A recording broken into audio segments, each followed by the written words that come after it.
রজব মাসের 27 তারিখ আল্লাহর নবী ওনার চাচাতো বোন উম্মে হানির ঘরে বিশ্রাম অবস্থায় রয়েছেন। আল্লাহ পাকের হুকুমে হযরতে জিবরাইল আলাইহিস সালাম 50,000 নূরানি ফেরেশতার বাহিনী নিয়ে আল্লাহর নবীর কাছে উপস্থিত হয়ে গেলেন। মূল আলোচনা শুরু করে দিলাম।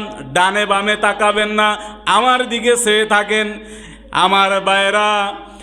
এবার আল্লাহর নবীর কাছে উপস্থিত হয়ে গেলেন। লিডার হলো জিবরাইল, তার সাথে বাহিনী হলো 50,000 ফেরেশতা, সবার হাতে পতাকা, সবাই উপস্থিত হয়ে গেলেন।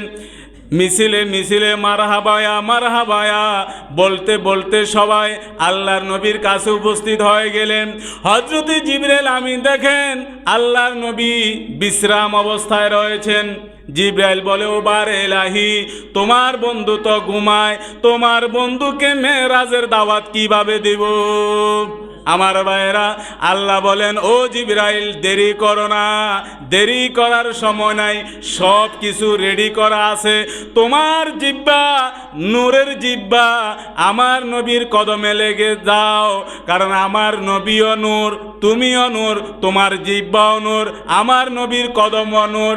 আল্লাহ পাক জিবরাইলকে বললেন, ইয়া জিবরাইল কাব্বাল কাদামাইহে, ও জিবরাইল তোমার জিব্বা আমার নবীর কদমে লাগিয়ে দাও।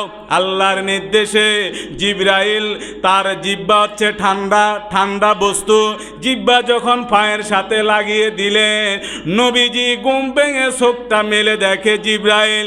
বলেন, ইয়া আখি জিবরাইল, ও জিবরাইল তুমি কেন আসলা? জিবরাইল নবীকে সালাম দিলেন, আল্লাহর সালামটাও দিলেন, আল্লাহর দাওয়াতটা দিলেন। বলে, ইয়া রাসূলুল্লাহ বেয়াদবি মাফ করবেন, আল্লাহর হুকুম, আল্লাহ মেরাজ করানোর জন্য আল্লাহ আপনাকে দাওয়াত দিয়ে পাঠিয়েছেন। আপনি তাড়াতাড়ি উঠেন, আপনি ওযু করেন, জুব্বা গায়ে দেন, আপনি ফাগড়ি পরিধান করেন, তাড়াতাড়ি রেডি হয়ে যান, বোরাক আপনার জন্য প্রস্তুত করা আছে। জোরে বলুন সুবহানাল্লাহ। আল্লাহর নবী বললেন, ও জিবরাইল তুমি কি বলতেছ? জিবরাইল বলে, ইয়া রাসূলুল্লাহ আমি যা বলতেছি তা রাইট, আপনি কবুল করেন। হযরতে জিবরাইল নবীকে জামা কাপড় দিলেন, ওজুর পানি দিলেন। আল্লাহর নবী ওযু করলেন, সেজে গুজে একবারে দুলহার মতো রেডি হয়ে গেলেন, আল্লাহর দাওয়াতে যাবে। এটা সাধারণ কোনো মানুষের দাওয়াত নয়। আল্লাহর নবী জুব্বা গায়ে দিলেন, আতর গোলাপ যা মাখলেন, পাগড়ি পরিধান করলেন। এবার জিবরাইল বলেন, ইয়া রাসূলুল্লাহ আপনি বোরাকে উঠেন। আল্লাহর নবী বললেন, ও জিবরাইল আমি তো আল্লাহর দাওয়াতে মেরাজে যাব, আমার কোটি কোটি উম্মত তারা কি মেরাজ করতে পারবে কিনা? জিবরাইল বলেন, না, এটা কারো ভাগ্যে আর জুটবে না।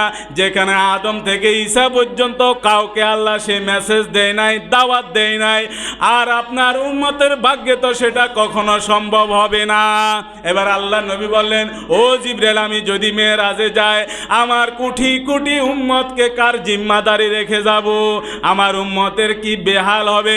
আল্লাহ পাক বললেন, ও হাবিব আপনি যতক্ষণ মেরাজে আমার মকানে আসতে যতক্ষণ সময় লাগবে, যেতে যতক্ষণ লাগবে, ততটুক সময় কুল কায়নাতের দায়িত্ব শুধু আপনার উম্মতের দায়িত্ব নয়, 18,000 মাখলুকাতের দায়িত্ব আমি আল্লাহ রাখলাম। আরো জোরে বলুন না সুবহানাল্লাহ।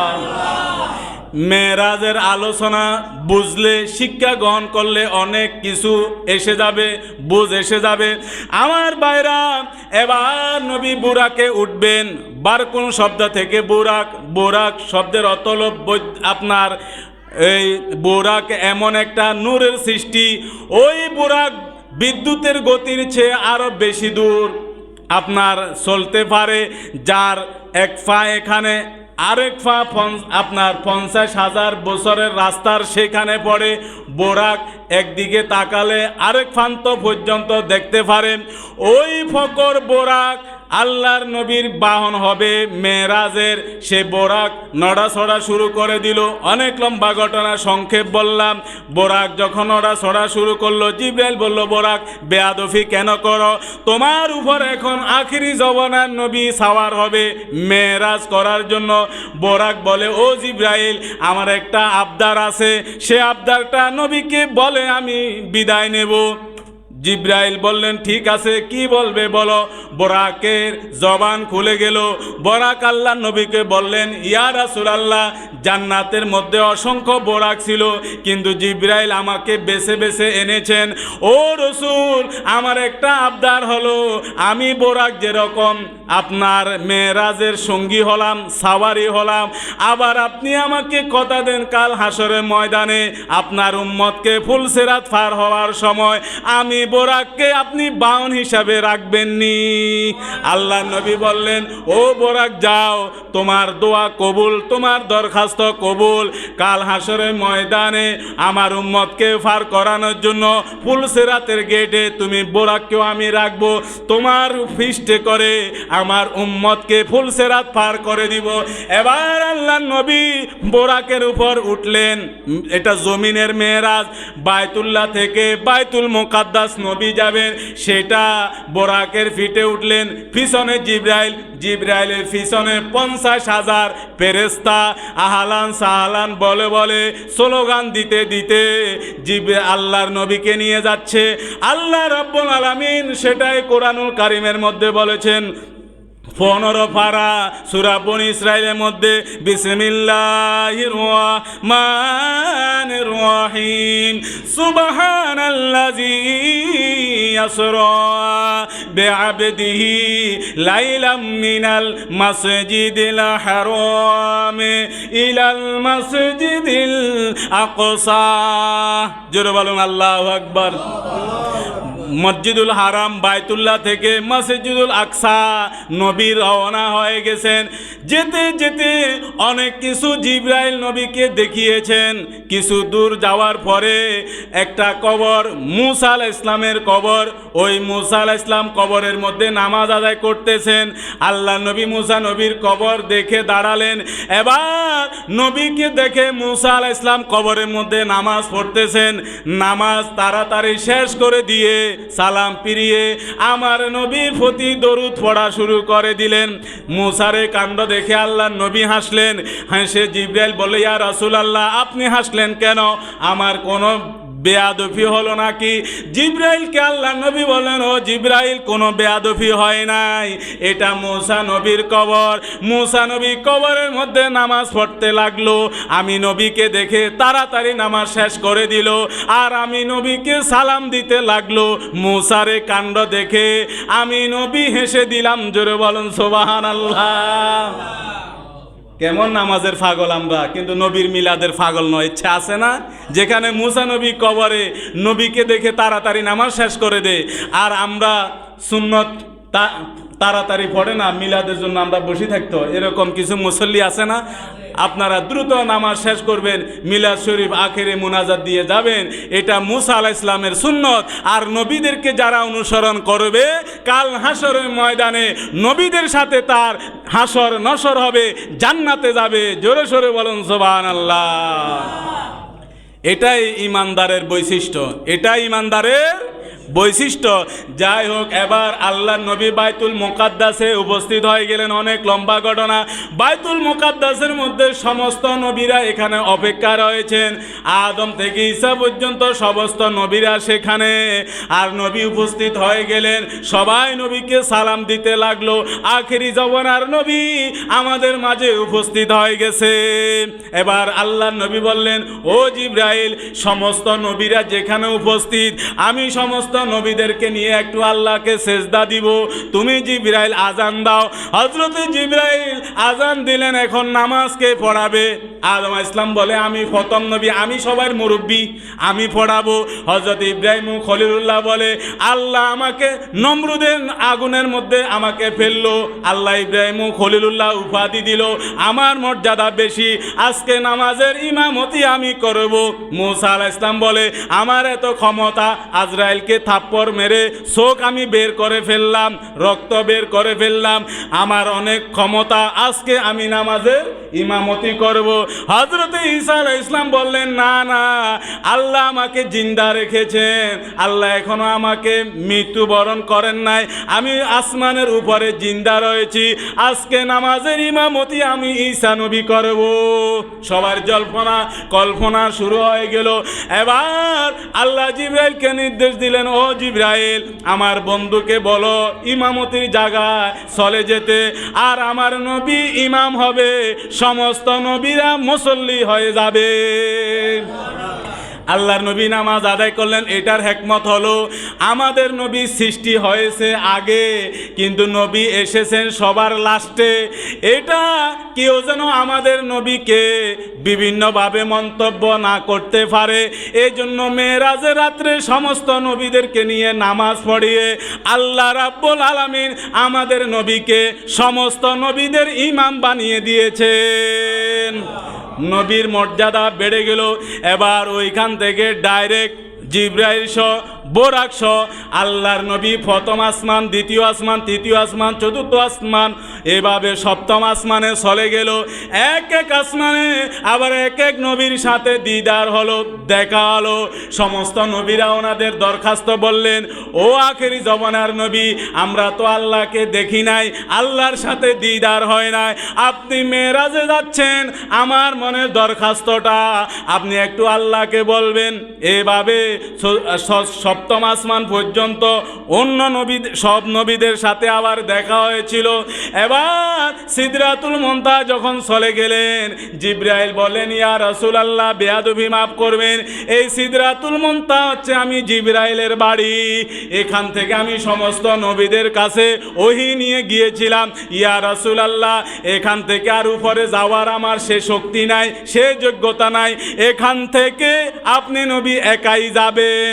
কিভাবে যাবেন সেটা আল্লাহ জানে, আর আপনি যাবেন, আপনি জানেন আমি জিবরাইলের সে জ্ঞান নাই। ইয়া রাসূলুল্লাহ আমি আর আপনার সাথে যেতে পারবো না, আমার ক্ষমতা এখানে শেষ, সামনের দিকে যদি এক চুল পরিমাণ যায় আল্লাহর নূরের তাজাল্লিতে আমি জিবরাইল পুড়ে ছাই হয়ে যাব। জিবরাইলের বাড়ি সিদরাতুল মুনতাহা, আর সিদরাতুল মুনতাহা এটা কি রামনগর নি? সিদরাতুল মুনতাহা 7 আসমান উপরে, 7 আসমান উপরে, প্রথম আসমান, দ্বিতীয় আসমান, এভাবে স্তর আছে। এখানে এক একটা জায়গার ওয়াজ করতে হলে 2 ঘন্টার প্রয়োজন সর্বনিম্ন আর কি। এটা আমার জ্ঞান অনুযায়ী, আবার যাদের জ্ঞান বেশি তারা আরও বেশিও বলতে পারবে। আমার ভাইয়েরা, এবার আল্লাহ নবী মুস্কি হেসে দিলেন, ও জিবরাইল তুমি টেনশন করো না, ও জিবরাইল তুমি শুনে রাখো, তুমি জিবরাইল সৃষ্টি হওয়ার আগে আউয়ালু মা খালাকাল্লাহু নূর, আল্লাহ যখন পৃথিবীর মধ্যে আমাকে সৃষ্টি করেছেন আর কিছুই নাই, আসমান নাই, জমিন নাই, মানুষ নাই, চন্দ্র নাই, সূর্য নাই, জিবরাইল নাই, মিকাইল নাই, ইসরাফিল নাই, আজরাইল নাই, কেউ নাই, নাই নাই কিছু নাই। ওই সময় আল্লাহ যখন আমাকে সৃষ্টি করেছেন, ওই সময় আল্লাহ এই রাস্তাঘাট আমাকে চিনাই দিয়েছেন। আরো জোরে বলুন না সুবহানাল্লাহ। আমি কি ইংলিশে ওয়াজ করি যে আপনারা বুঝেন না? আমি তো মাতৃভাষায় ওয়াজ করি, যে ভাষার জন্য আমরা জীবন দিলাম। তো সুবহানাল্লাহ বললেন না বাবা? আমার ভাইয়েরা, জিবরাইলকে আল্লাহ নবী বলেন, জিবরাইল ঠিক আছে তোমাকে বিদায় দিয়ে দিলাম, আর যাওয়ার দরকার নাই। এবার কিতাবের মধ্যে এসেছে বোরাকের ফালাও সেখানে শেষ, আল্লাহর একটা বাহন ফাটিয়েছেন, সেটাকে বলা হয় রপরপ, সিঁড়ির মতো, লিফটের মতো।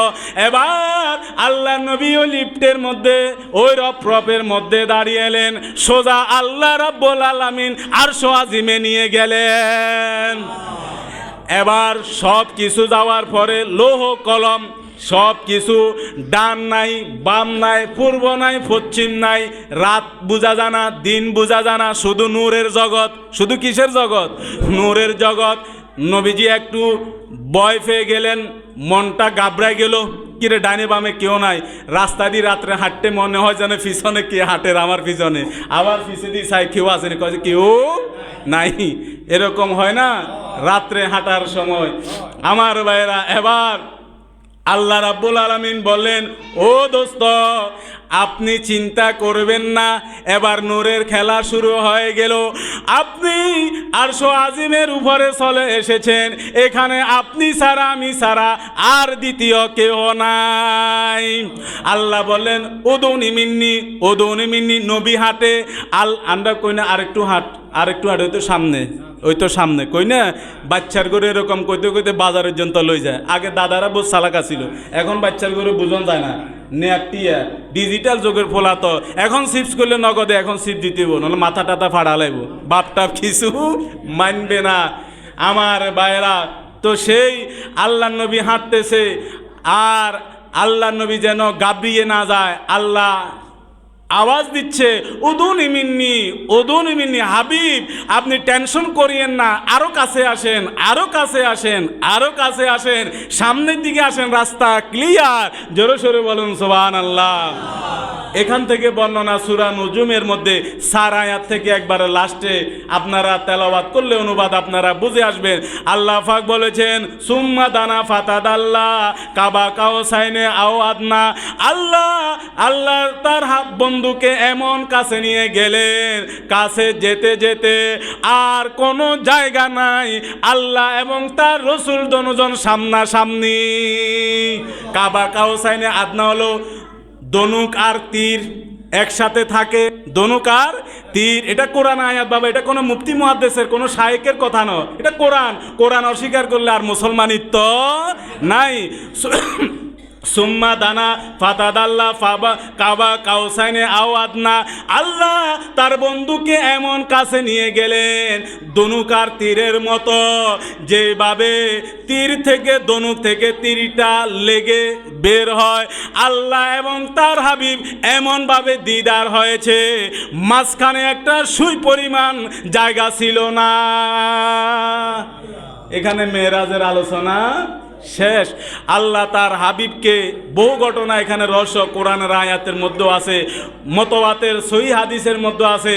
এবার মেহমান কোথাও দাওয়াত খেতে গেলে কিছু হাদিয়া নিতে হয় না, এটা নবীর সুন্নত। কিছু মানুষ বখিল আছে, নেয় না, যা হয় সমর্থ, 100 টাকার জিনিস, 200 টাকার জিনিস, 500 টাকার জিনিস আপনি কারো বাড়িতে গেলে যাবেন, কারণ বাচ্চা কাচ্চা থাকে।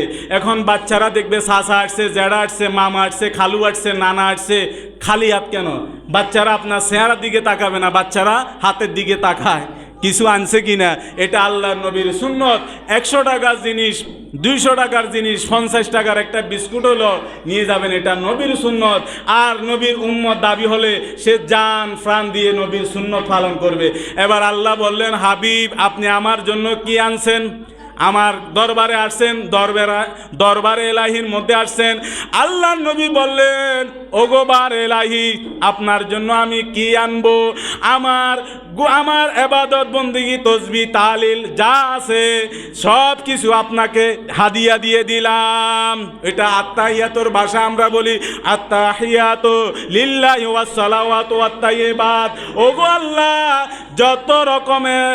যত রকমের ইবাদত বন্দেগী, যত রকমের তসবিহ তাহলিল আছে সব কিছু আপনাকে হাদিয়া দিয়ে দিলাম। এবার আল্লাহ বলেন, বন্ধু আপনি আমার জন্য হাদিয়া আনছেন, আপনাকে অত যাওয়ার সময় কিছু দেওয়া দরকার। আল্লাহ রাব্বুল আলামিন দিলেন, আসসালামু আলাইকা আইয়ুহান নাবিয়্যু ওয়া রাহমাতুল্লাহি ওয়া বারাকাতুহু। ও নবী, আমি আল্লাহর পক্ষ থেকে যত বরকত, যত রহমত আছে সবগুলা আপনাকে আমি দিয়ে দিলাম। নবী তো এমনি রহমতের ভান্ডার। ইন্না আতাইনা কালকাও ওসার, মানে সব কল্যাণের মালিক নবী। নবীর মাধ্যমে উম্মত পাবে, ডাইরেক্ট কোনো উম্মত পাবে না। কেউ যদি বলে ডাইরেক্ট পাবো, তাহলে সে কোরআনকে এনকার করলো। ইন্না আতাইনা কাল কাউসার, সমস্ত নিয়ামতের মালিক নবী, শুধু হাউজে কাউসার নয়। শেষ তাফসীর হলো খাইরান কাসিরান, যত বালাই আছে, যত কল্যাণ আছে সব আল্লাহ নবীর কদমে ঢেলে দিছে। এবার আমার ভাইরা, এবার নবী হাদিয়া পেয়ে খুশি না? আল্লাহ বললেন, ও হাবিব, আপনি মনে হয় যেন নাখোশ, ব্যাপারটা কি? বলে, আল্লাহ, আমার গুনাহগার উম্মতকে আমি জমিনে রেখে এসেছি, তাদের জন্য তো আপনি কিছু দিলেন না। আমি তো উম্মতের কান্ডারি, উম্মতের দরদি নবী, উম্মতকে আমি কিভাবে বলি যে উম্মতের জামিনদার আপনি আমাকে বানালেন? এবার আল্লাহ বললেন, ও হাবিব, চিন্তা করবেন না, আপনার সাথে সাথে আপনার গুনাহগার উম্মতের জন্য হাদিয়া দিয়ে দিলাম। এবার আত্তাহিয়াতুর পরে আসসালামু আলাইনা ওয়া আলা ইবাদিল্লাহিস সালিহিন, আপনার উম্মতের জন্য আপনি নিয়ে যান। বাজেট দিয়ে দিল। সেই নবীর উম্মত, সেই নবীর মেরাজের মাস এটা। আর বিস্তারিত বলার সময় না, অন্যান্য জুমা আপনারা শুনবেন, আবার মেরাজুন নবী মাহফিল হলো, আল্লাহ শুনবেন। আল্লাহ পাক আমাদের ঈমান এবং আমলকে তাজা করুক, সকলে বলি আমিন। আল্লাহ নবী বলেছেন, রাইতু রাব্বি, আমি আমার স্বচক্ষে আমার আল্লাহকে আমি দেখে এসেছি। আল্লাহকে দেখা সম্ভব। ইমামে আজম আবু হানিফা আল্লাহকে দেখেছেন। জান্নাতের মধ্যে আল্লাহ জান্নাতীদেরকে দেখা দিবেন, তাহলে আল্লাহকে দেখা সম্ভব। সেটা আল্লাহ যেরকম সে রকমভাবে আল্লাহ দেখা দিবে, কিন্তু সেটার কোনো ব্যাখ্যা বিশ্লেষণ কোনো মুফতি মুহাদ্দিস দ্বারা করা সম্ভব নয়। আল্লাহ কেমন? আল্লাহ কি ছেলের মতো না মেয়ের মতো? আল্লাহ কি কার মতো? কিছু কোনো বলা যাবে না। আল্লাহ আল্লাহর মতো। আল্লাহ যেভাবে জান্নাতে আমাদের সাথে দেখা দিবে, যেভাবে নবীর সাথে দেখা দিয়েছেন, যেভাবে আপনার আল্লাহর খাঁটি বন্দাদের সাথে দেখা দিয়েছেন, আল্লাহ সেভাবেই দিবে, যেটা আল্লাহর বৈশিষ্ট্য। আল্লাহ পাক আমাদেরকে মেরাজুন নবীর আলোচনা থেকে আমাদের ঈমান এবং আমলকে তাজা করুক, সকলে বলি আমিন। আসসালামু আলাইকুম ওয়া রাহমাতুল্লাহি ওয়া বারাকাতুহু।